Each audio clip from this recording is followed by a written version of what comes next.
I think it is universally agreed upon that Joe Biden had a pretty poor debate performance on Thursday night, and some of the snap polls have really highlighted this. This latest poll has Donald Trump up by 8 points, and among those who watched the debate, 49% of those said that Donald Trump won the debate. Only 17% said Joe Biden won the debate. And it's not just on Twitter or these random polls. You have political pundits all across the spectrum basically declaring Joe Biden's candidacy dead on arrival.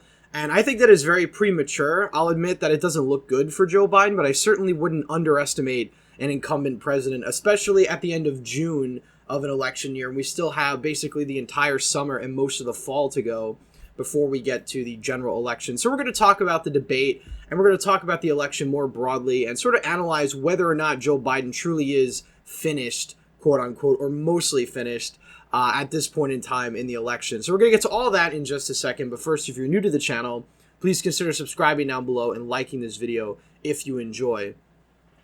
So I think I've been pretty bearish on Donald Trump's chances for a very long time since 2020, mainly because the fundamentals of the election and Donald Trump as a candidate prevented me from really giving him the upper hand. Because when it comes to the partisanship of the states that are going to decide the election, Pennsylvania, Michigan, Wisconsin, these states are just blue at their core. They're Rust Belt states, they're Union states, and it's very, very difficult for Republican candidates, especially Republicans for president, to break through here. So that's why for the longest time, I always gave Joe Biden the advantage in these states. And in a state like Pennsylvania and Michigan, I still think Joe Biden has a fundamental advantage here. Now, having an advantage doesn't necessarily mean he's 100% going to win these states, because they're certainly going to be very competitive. But I think it's going to be hard for somebody like Donald Trump to break through. And I want to make a separate video on Pennsylvania. I've been meaning to for months at some point in the future, because there is a number of key reasons why it's so hard for Republicans to win here, despite the fact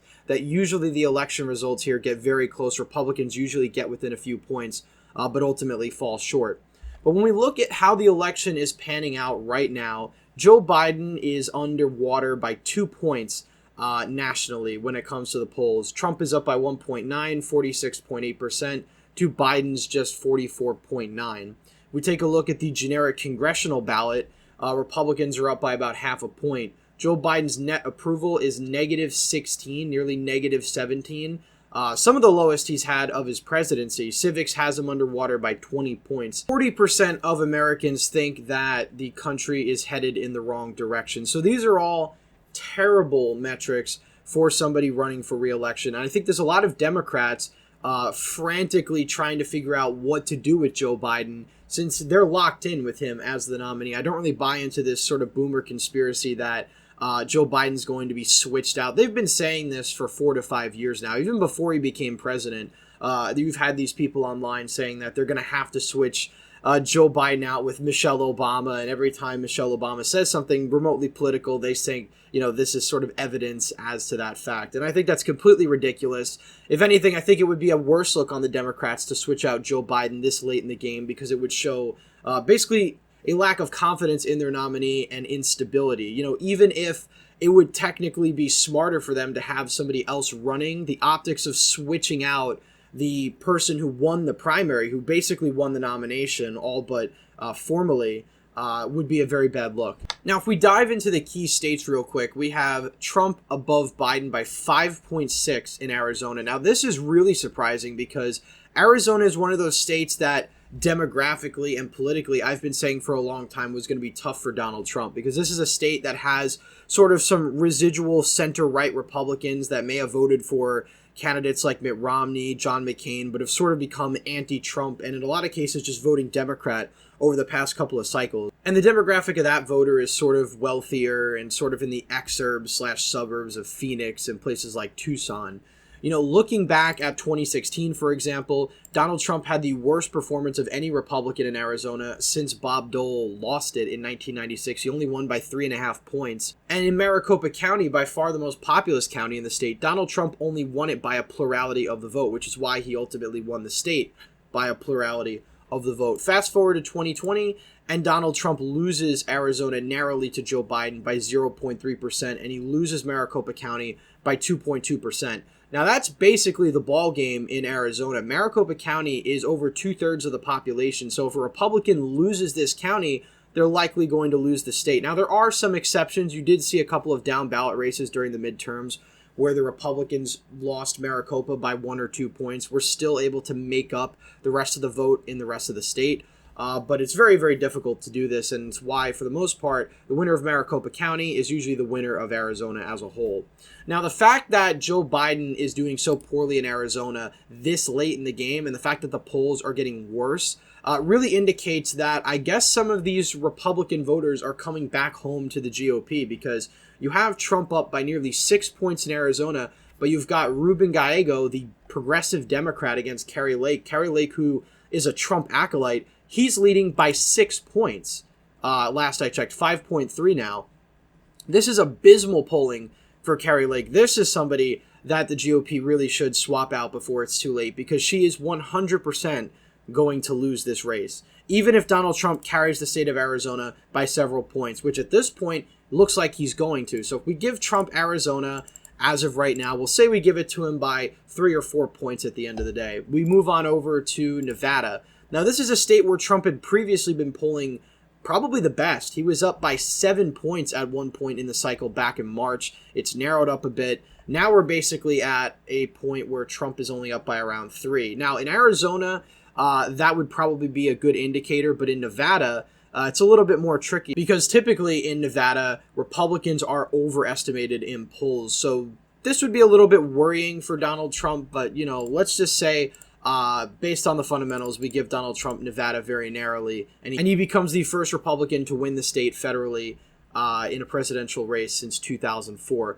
We look over to Wisconsin. This is where we start to run into the problem, because all across the country in the Sun Belt, Donald Trump is polling very well. He's pulling up in the popular vote, but the Rust Belt is the area that I think should be concerning for former President Trump, because this is the area that's going to decide the election. As we filled out already, all of the Sun Belt states that are remotely competitive are going to Trump, and yet he's at 268. Donald Trump must win Wisconsin, Michigan, or Pennsylvania. There's really no alternative.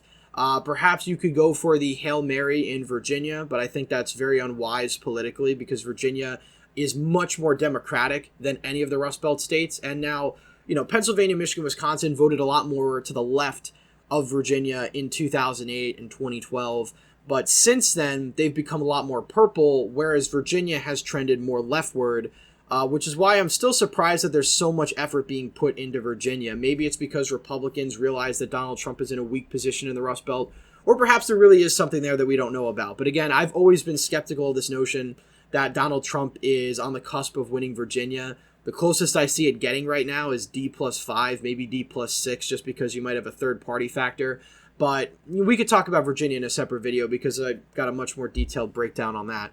But in terms of Wisconsin, we take a look at the polls there. Donald Trump is basically tied in Wisconsin. Now, at this point in time, that's bad, because this is much worse than where he's polling nationally. And typically, incumbent presidents are almost always underestimated in polls, whether it be Donald Trump in 2020, Barack Obama in 2012, even Bush in 2004. Incumbents usually are underestimated, and I think last-minute voters typically tend to break for the incumbent right at the end. So the fact that Joe Biden is tied in Wisconsin to this day is pretty concerning for Trump. If we take a look at the civics numbers in Wisconsin, again, Joe Biden's underwater nationally by 20. He's only underwater by 8 points. Now, I know Wisconsin is not the easiest state to poll. It's a very difficult state to poll. That's one of the reasons why the polls in Wisconsin typically aren't very reliable.